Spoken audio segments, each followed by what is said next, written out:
Welcome back to another episode of The Art of Volunteering.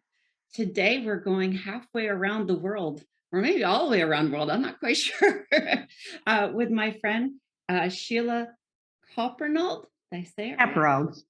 Capperauld. Sheila is a longtime friend of my husband and myself, but she's known him longer. He was in college and she was his landlady. So we go way back. Sheila is a volunteer. I'm going to let her tell her story about that.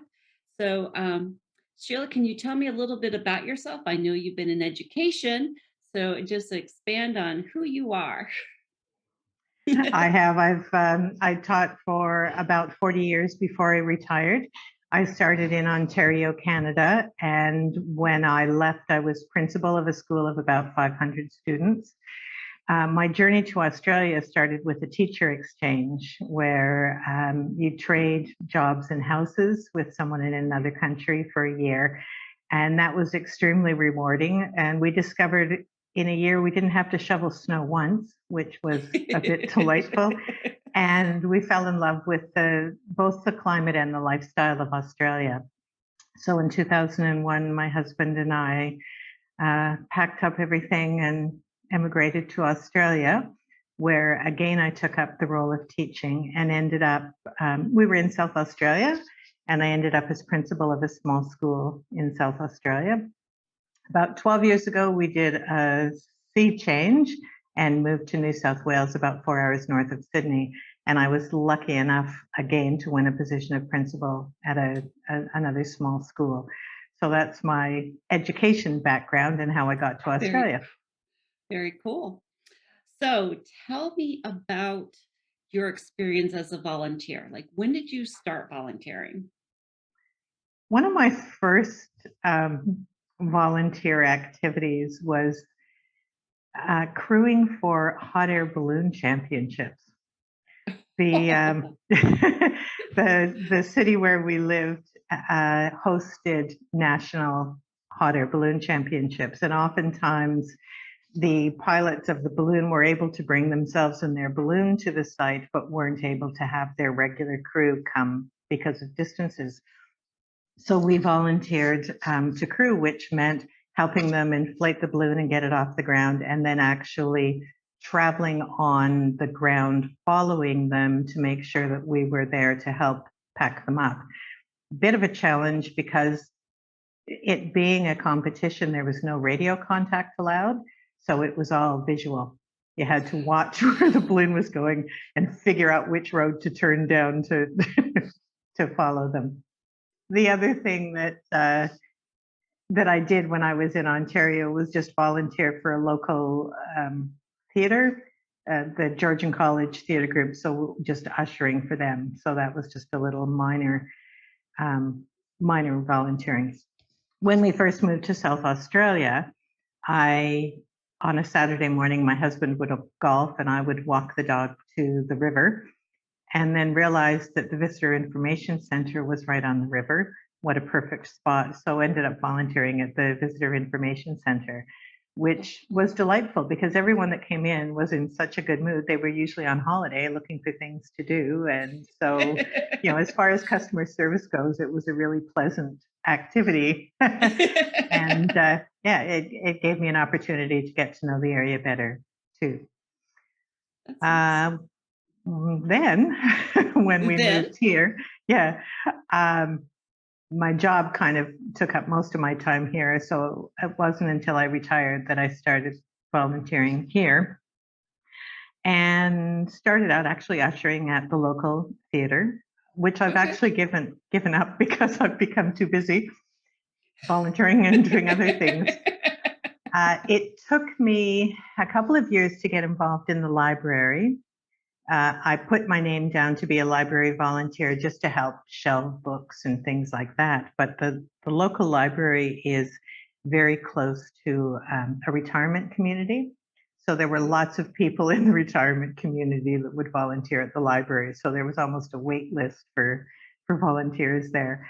But an opportunity came up to help them with their story time, which involves preschool children coming, reading to the children and singing, dancing, engaging them in literature in all sorts of ways and finishing up with a craft activity. So I've done that for a couple of years. I also volunteer for the governing body of Pickleball New South Wales. You've heard of pickleball? Yes. Good. It actually is fairly new in Australia, maybe 3 years. So Okay. we're just learning. But the New South Wales Association. So we've been going for not quite 3 years as an association, and I'm vice president of that association, as well as running our own club here locally. Very cool. So pickleball, do you play? Absolutely. That sounds like a lot of fun. I've never played. So, It is very addictive. We, okay. I'm in a very small community here on the coast, and we started our local club a year ago, November, with 14 members, and we now have 55 members. So it has really grown, and all up and down the coast, it's getting bigger and bigger. So that keeps me fairly busy too. Can The other imagine. thing, if I can speak to the future, Yes. because I'm very excited that hopefully this will finally get off the ground.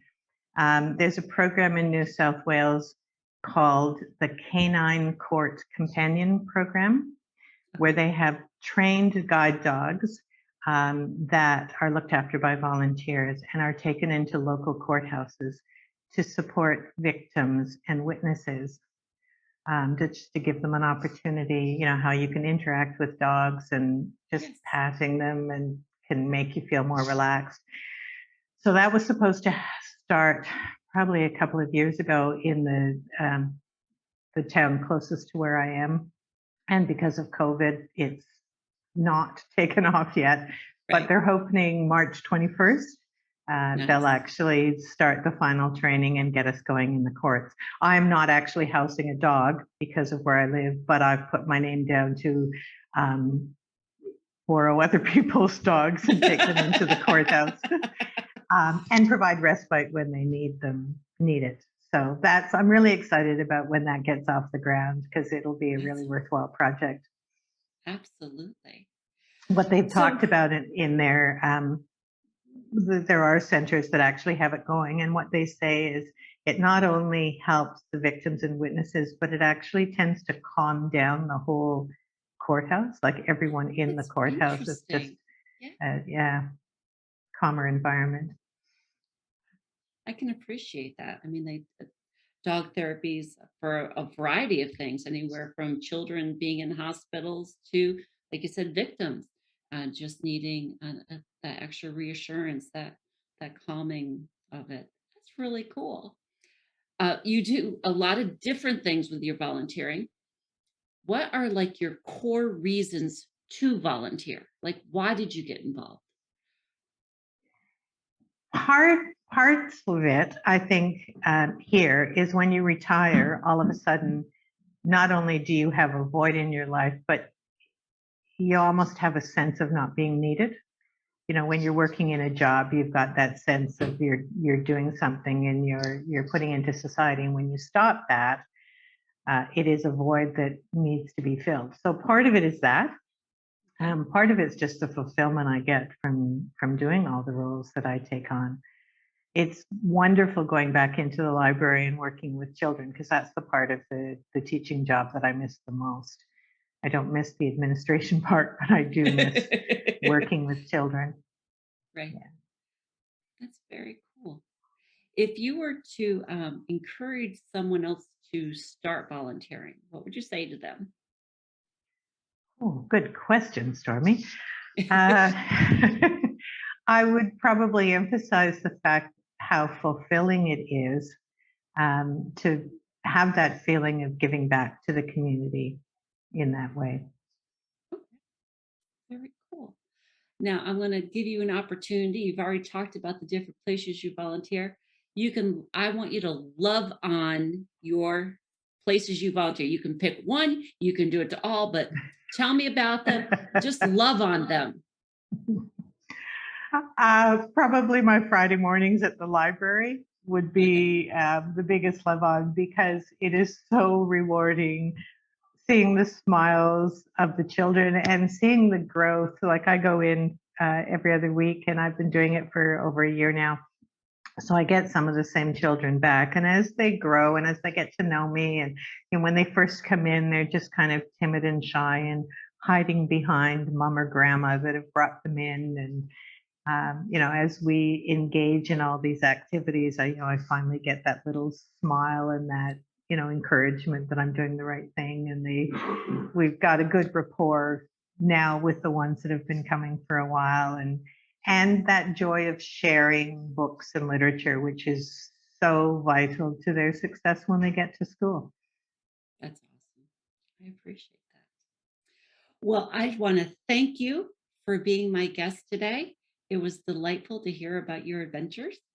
And I hope to have you on again sometime, and we'll talk more about the library, or actually you're going to come on and tell me how the program with the dogs goes. I Absolutely. I'm so want looking you to forward to that. Yeah. come back and tell me about that. We'll schedule that. All right. Well, thank Yeah, you and so much. we've got the What? time difference figured out now, so I think so. It's your beginning is my end, so we're good. Wonderful. All right. Thank you so much. Thank you, Stormy.